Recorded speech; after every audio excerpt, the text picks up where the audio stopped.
Hello YouTube and welcome to lesson 12 of the Microsoft PowerPoint tutorial series, and today we're going to talk about sections. So if you have a lot of PowerPoint slides, chances are you might want to have subsections.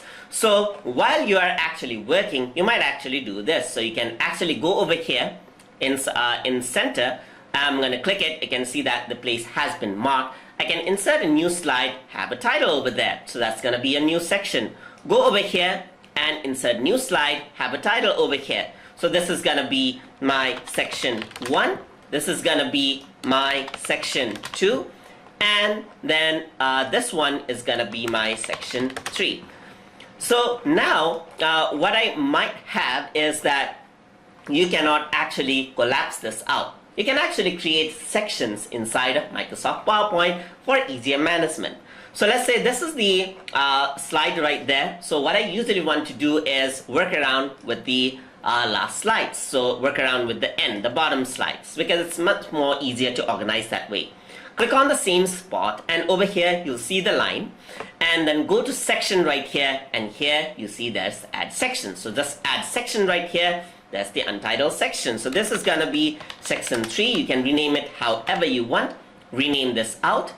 And over here in this section, I want it to be section 2. So add section. This is going to be section 2 right there. Rename this out.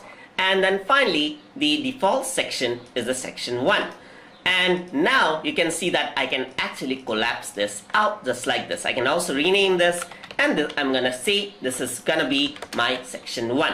So now this is my section 1, section 2, section 3. And over here, you can see a number over here, which actually means that there are 3 slides over here. So if you were to control and paste a slide, you can see that there are 4 slides over here now.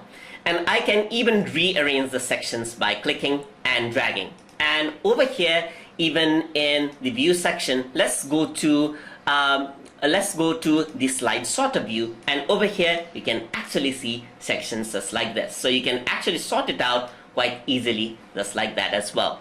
So that is how you can work with sections and section organization inside of Microsoft PowerPoint. Hope you guys learned something as always, and as always, please like, comment, share and subscribe.